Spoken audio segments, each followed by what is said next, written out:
The city of Los Angeles spread out around him in a kaleidoscope of flashing lights and colors.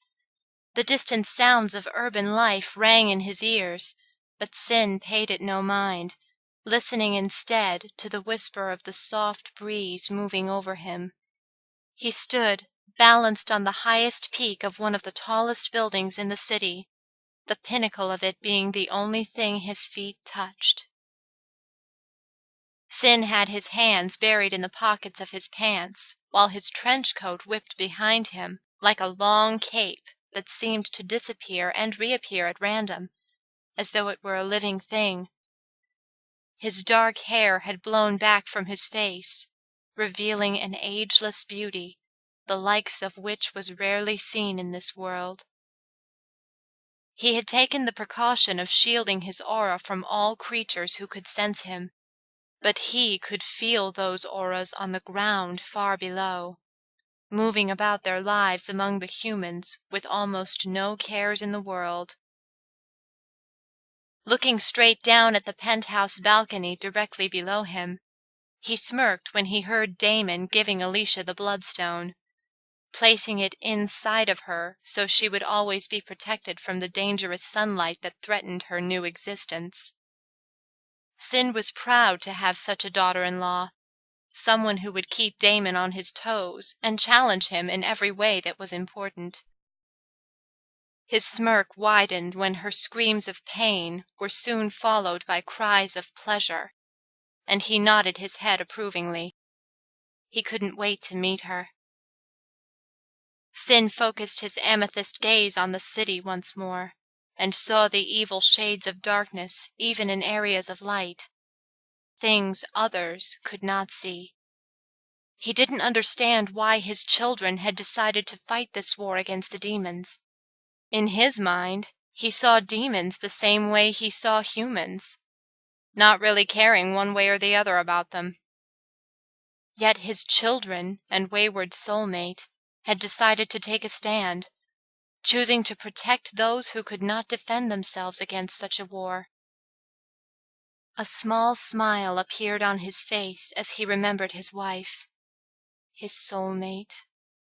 She had always rooted for the underdog, taking up for those who were considered weak. He supposed that not much had changed in her since her previous lifetimes. The soul was the same, no matter how many times it was reborn. She had once looked at him as the enemy simply because his power was far greater than most in the world. It had taken years to change her mind. The sun was just peeking over the horizon, and Sin lifted his face to greet it, letting the light flow over him, feeling the vast amount of energy and filling his body with it. Sin knew that his children had chosen to live a human life, something he had never attempted before now. Another hint of a smile crossed his perfect lips as an interesting idea occurred to him. Yes, it might be a lot of fun to join them, since his soulmate also thought she was a mere human and lived by their laws. He would join them, get closer to her, and convince her that he was not her or anyone else's enemy. This time, he would keep most of his powers hidden from her so she did not feel so threatened by him. He would become her ally, her friend, and once more, her mate.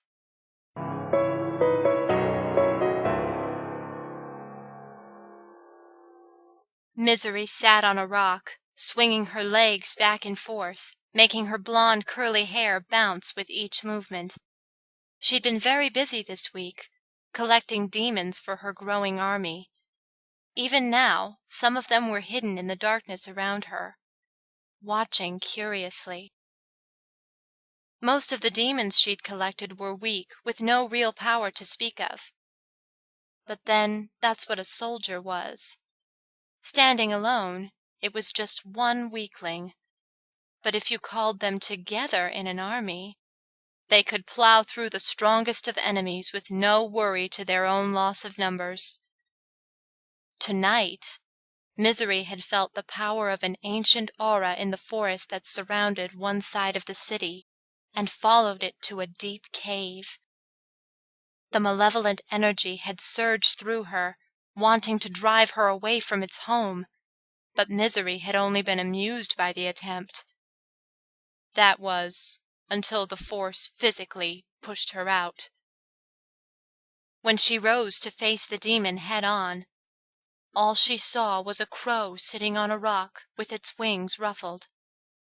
Searching its black soul, Misery calmed, realizing this bird was only one of the ancient masters who had been overlooked when the Fallen had driven the others to the underworld. This demon had blended in with its surroundings and made a home for itself. The Native Americans of this land had seen the demon as a great spirit to be worshipped and revered, and, from that adoration, the demonic master had grown stronger. Misery could taste the rage this demon had against the pale-faced humans who roamed its land freely, and sought to take advantage of that. She'd struck a deal with the demon instead of battling it, a battle she now knew she would have lost. The Old One seemed agreeable with her idea of releasing their kind from their dimensional prison, and had instructed her to gather a blood sacrifice, one of the tools he would need to assist her, before flying off into the forest. When Misery returned to the cave with 2 vampires and an enthralled, semi-conscious male, the malevolent spirit was waiting. The crow's red, beady eyes stared piercingly at her before the bird took flight. Misery followed it deep into the forest at the very edge of the game preserve. She had entered a small clearing and was surprised to see an old man sitting beside a large bonfire. "I am called Black Crow," the old man stated. Misery nodded in respect. She remembered the sacred ways of dealing with a demon's power that surpassed her own. "I am Misery." Black Crow laughed mockingly. "What do you know of true misery?" Misery remained silent, biting her tongue to avoid being ripped to shreds. She had power, and he knew it. She was sure he could feel her the same way she could feel him. Black Crow stood up and approached them. She took in his human-like appearance, and couldn't understand why one so powerful would choose a body so frail. He looked ancient, very old and wrinkled, with long white hair, and dressed in tan deerskin pants. His shirt was made of the same deerskin and adorned with beads and feathers. A small pouch hung at his hip, and more feathers had been braided into his hair above one ear. Black Crow abruptly reached out and lifted the human man's head by the hair to look at his face. "This one will do nicely," he stated, and returned to the bonfire. "What do you wish me to do?" Misery asked. "We must wait," Black Crow stated, and added more wood to the bonfire. Misery let her irritation rise. "Wait for what, old man? I do not have an eternity. My war will happen with or without you." Ignoring her, Black Crow added more wood to the bonfire and started singing. Misery was about to leave when she found herself frozen in place. She could feel her power being leached from her, and her child's form began to rot away. This was not the effects of her corpse appearance. Her entire being was slowly being drained of the power she'd stolen from humans. "Your plan will fail without me," Black Crow said condescendingly. "Your existence became mine when you made your bargain. You are weak and hold no power over me, for you have nothing that I want." Misery was suddenly released, but glared at him as she remained sitting on the huge rock, waiting for who knew what. Black Crow had been constantly feeding the fire, and the flames had risen to an amazing height. The old man stood up and walked to the far side of the clearing, to an old redwood that Misery hadn't noticed earlier. Black Crow kneeled down next to the massive roots and took up a fistful of dirt. Returning to the bonfire, his singing became very loud and rhythmic before throwing the dirt into the fire. The fire sparkled and climbed higher when the dirt met the searing flames.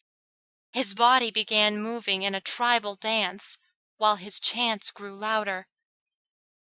The shadows around them stretched forward until only Black Crow remained untouched by them, dancing inside a perfect circle. He suddenly stopped and reached toward the shadows around his feet. The inky darkness pulled toward his hand, seeking to touch the warmth of Black Crow before he pulled it from the ground. It, too, met the flames with a spark that quickly turned into an explosion, making Misery reach up to shade her eyes. An inhuman wail filled the clearing, and Misery watched as the shadow slithered up from the flames, glowing red from the heat. It flew across the clearing, back to where Black Crow had grabbed the dirt, and vanished into the ground.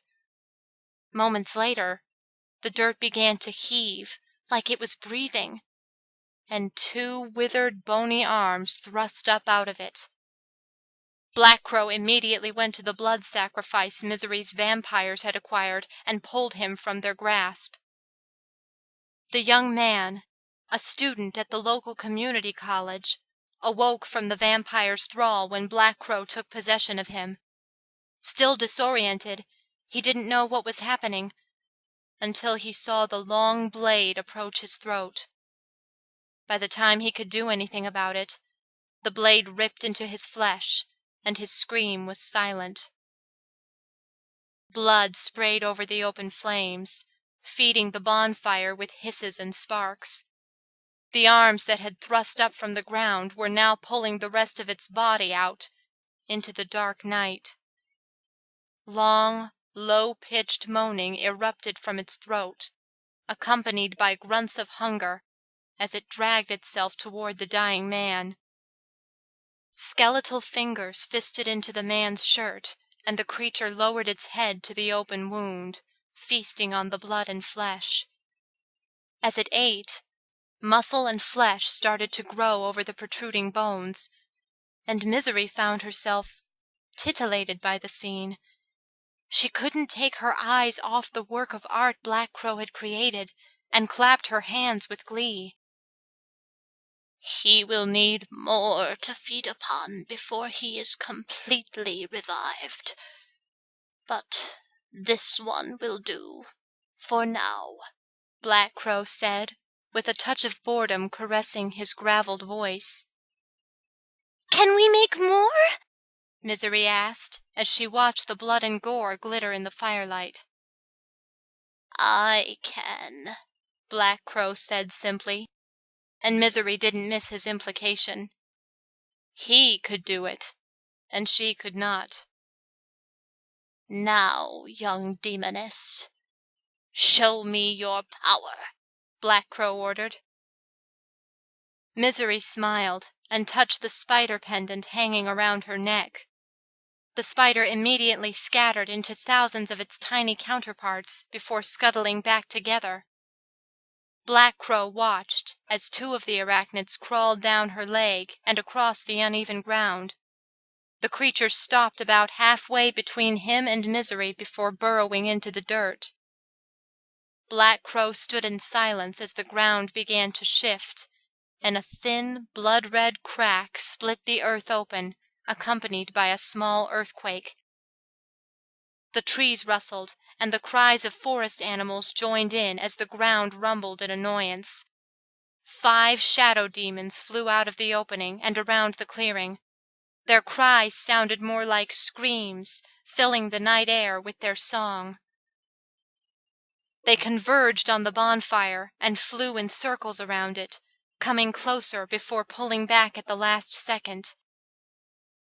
This continued on until the demons grew tired of the game and vanished into the darkness of the forest, toward the city where they could sense their prey.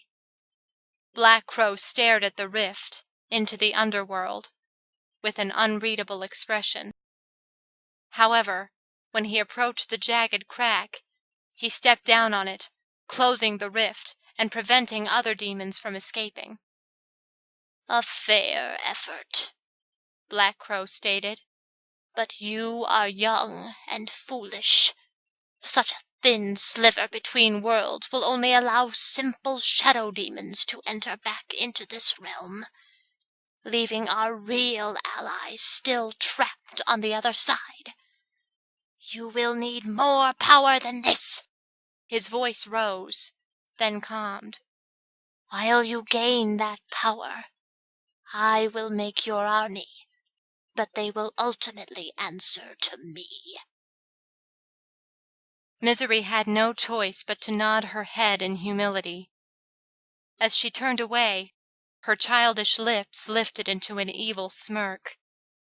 The old demon was right about one thing. She needed more power, and she knew exactly how to get it. Letting the darkness within her expand, she shot back toward the city, leaving her underlings to follow. A plan had begun to form, and she needed to track down the demon child who could help her. She would have to give up her remaining stash of Kane's blood, but the end satisfied the means. It would be worth the sacrifice. She flitted over the city toward the slums where she'd found a temporary home. Going from street to street, searching the darkness, she tried to catch the scent of her target. The problem with this demon was that he had the ability to hide his demonic aura. To anything hunting him, he would appear to be human, and that was the biggest lie of all. Not long after she began her search, Misery felt the hybrid Sky following her. He did not engage her activity, and he would not come closer, but she could feel him haunting her every move. Did he miss being trapped in the cave with her? She would give him a refresher course if he tried to interfere with her plans. It was bad enough that the two fallen were tracking his every move. He would only lead them to her if he kept this up. It was nearing daybreak when she finally found the little demon she was looking for.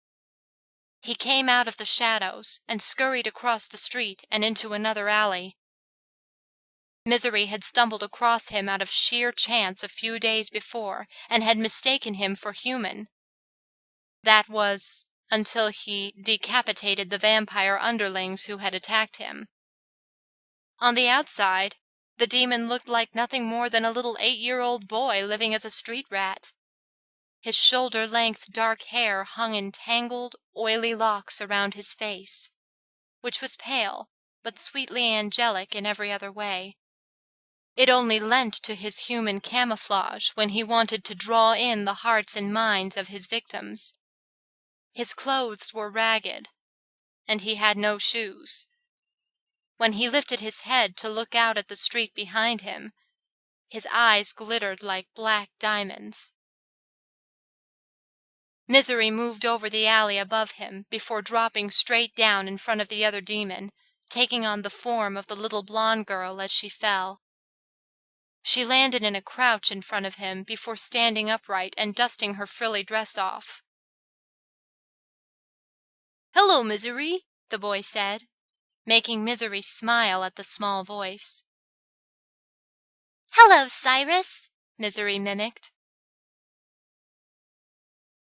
"You're the one that made all those humans kill each other on the bus the other night, right?"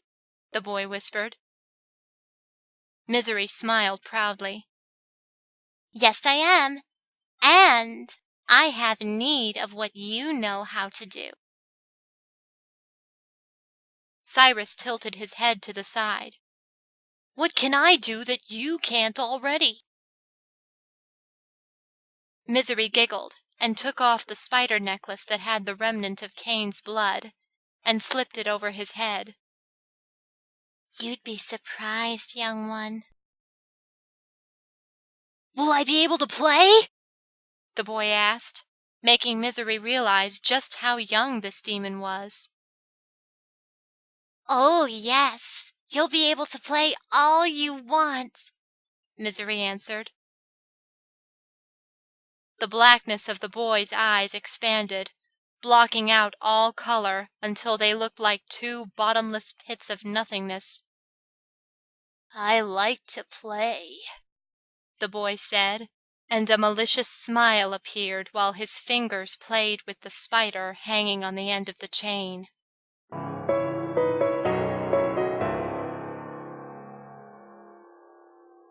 Chris lay in bed on the top-floor penthouse of one of the more prestigious apartment buildings in downtown Los Angeles. He'd taken refuge here in order to avoid Tabitha and his growing feelings toward her. His mind flashed back to the last time he had seen her. He'd steadfastly kept his distance from her for a couple days before the separation became too painful for him.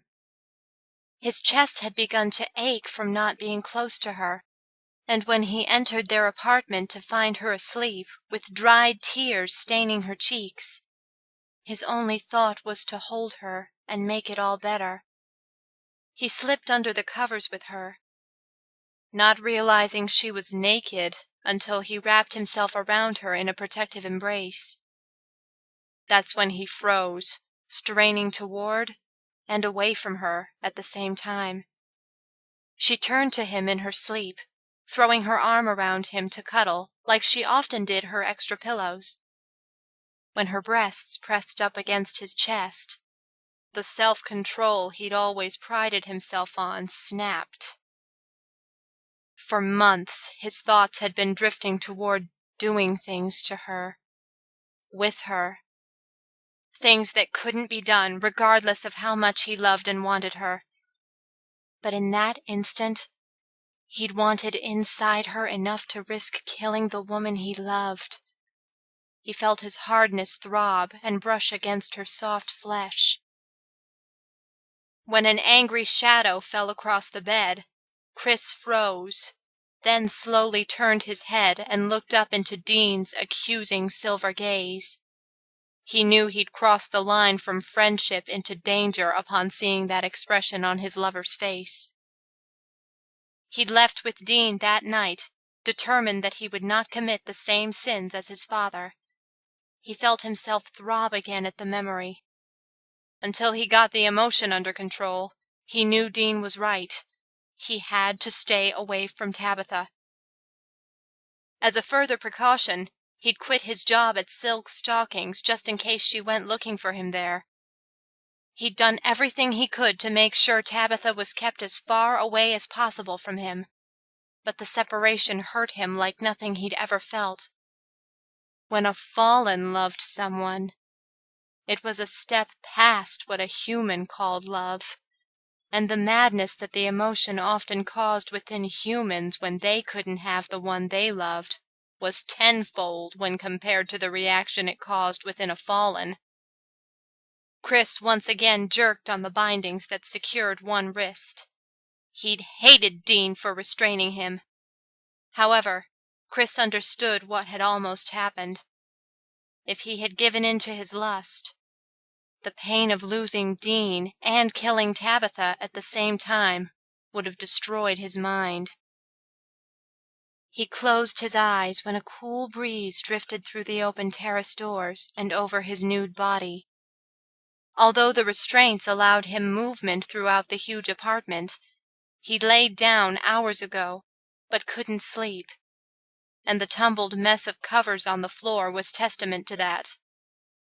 Chris was now lying on his belly with one knee bent against the mattress, and the other leg was covered over with the very edge of the sheet. Another breeze blew through the room, bringing with it a familiar scent. Chris opened his eyes, watching the shadows of the gauzy curtains